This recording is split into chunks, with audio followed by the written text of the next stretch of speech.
আসসালামু আলাইকুম রহমতুল্লাহি ওয়া বারাকাতুহু নাহমাদুহু ওয়া নুসাল্লি আলা রাসূলিল কারীম। সকল প্রশংসা সেমন রব্বুল আলামিন যিনি আমাদেরকে সুস্থ রেখেছেন। সম্মানিত দর্শক, আজকে আপনাদের সামনে যে বিষয়টি নিয়ে হাজির হয়েছে এটা হচ্ছে জোরে আমিন বলা। সালাফি ইকরাম আহলে হাদিস ভাইরা যে হাদিসের উপর ভিত্তি করে জোরে আমিন বলে থাকে, এই হাদিস আপনাদের সামনে পেশ করবো আমার তৌফিক ইল্লা বিল্লাহ। আর আমাদের সমাজের মধ্যে কিছু লোক রয়েছে আস্তে আমিন বলে এবং জোরে আমিন বলে, দুই পক্ষে হাদিস রয়েছে, কিন্তু জোরে আমিন বলা হাদিস একটু বেশি রয়েছে, সহি রয়েছে।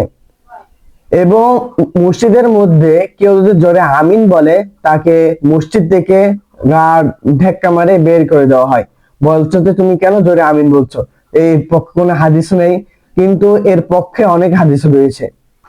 যারা জোরে আমিন বলে এ নিয়ে অনেক হাদিস রয়েছে, এর মধ্যে কিছু হাদিস উল্লেখ করা হলো। ওয়াইল ইবনে হুজুর রাহিমাহুল্লাহ বলেন, রাসূলুল্লাহ সাল্লাল্লাহু আলাইহি ওয়াসাল্লাম যখন গায়রুল মাগদুবি আলাইহিম ওয়ালাদ-দাল্লিন বলতেন তখন তিনি আমিন বলতেন। তিনি আমিনের আওয়াজটা জোরে করতেন। আবু দাউদ হাদিস নাম্বার হচ্ছে 932, 1 নম্বর অধ্যায় 134 নম্বর পৃষ্ঠা এবং 135 নম্বর পৃষ্ঠা।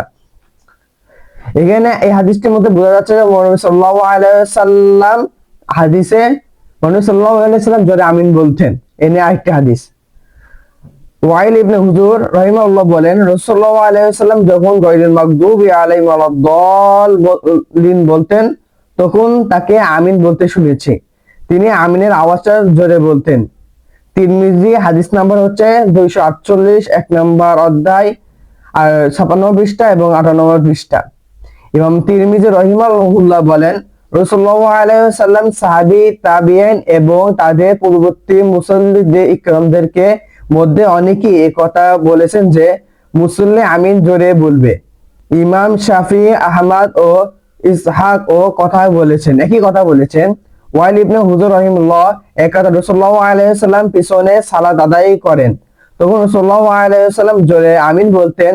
তিরমিজি হাদিস নাম্বার হচ্ছে 1 নম্বর অধ্যায় 57 নম্বর পৃষ্ঠা এবং 58 নম্বর পৃষ্ঠা। ইমাম বুখারী রাহিমাহুল্লাহ অনুচ্ছেদ রচনা করেছেন।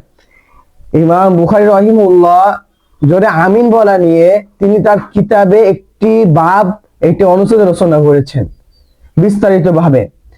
কেন সালাফি ইকরাম এবং কেন আহলে হাদিসরা জোরে আমিন বলে।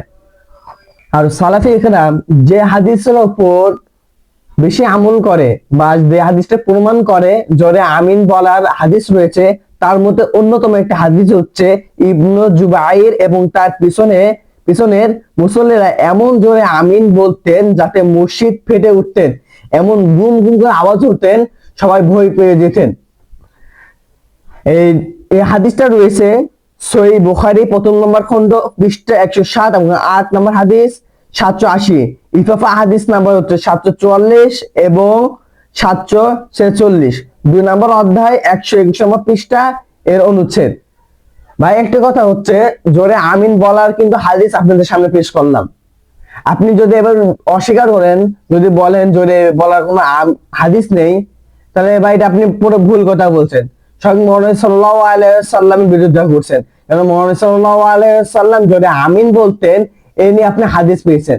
আপনি তারপরও যদি অস্বীকার করেন মুহাম্মদ সাল্লাল্লাহু আলাইহি ওয়াসাল্লাম জোরে আমিন বলেন নাই, তাহলে ওটা আপনি কাফের হতে পারবেন, তাই না? আপনি কাফের হয়ে যেতে পারেন। কেননা আপনি জানছেন, আপনি শুনছেন, বুঝতে পারছেন, আপনার বোঝার ক্ষমতা রয়েছে, কিন্তু তাও আপনি অস্বীকার করছেন মুহাম্মদ সাল্লাল্লাহু আলাইহি ওয়াসাল্লাম জোরে আমিন বলতেন না। এই নিয়ে আপনি বিতর্ক সৃষ্টি করে বেড়াচ্ছেন, সমাজের মধ্যে বিশৃঙ্খলা সৃষ্টি করে বেড়াচ্ছেন। আসলে আমরা বিশৃঙ্খলা সৃষ্টি না করে সমাজের মধ্যে সুস্থ বজায় রাখি এবং ভালোভাবে সমাজের মধ্যে হাদিস মুহাম্মদ সাল্লাল্লাহু আলাইহি ওয়াসাল্লাম যা করে গিয়েছেন, মুহাম্মদ সাল্লাল্লাহু আলাইহি ওয়াসাল্লাম যা নিষেধ করে গিয়েছেন তা আমরা প্রকাশ করি। আমরা শুধু মাযহাবকে নিয়ে আমরা মুহাম্মদ সাল্লাল্লাহু আলাইহি ওয়াসাল্লাম হাদিসকে ছেড়ে দিচ্ছি, আমরা শুধু মাযহাব বলে টেনে নিচ্ছি, কিন্তু এদিকে মুহাম্মদ সাল্লাল্লাহু আলাইহি ওয়াসাল্লাম হাদিস অনেক ছেড়ে দিচ্ছে। আর একটি হাদিসের মধ্যে উল্লেখ হয়েছে যে ইমাম সাহেব এবং মুসল্লি ইকরাম এবং ফেরেশতাদের মধ্যে যদি আমিন একই সময় কেউ যদি বলে তাহলে তাদের সমস্ত গুনাহ মাফ করে দেওয়া হবে। বুখারী ও মুসলিম এই হাদিসের মধ্যে রয়েছে।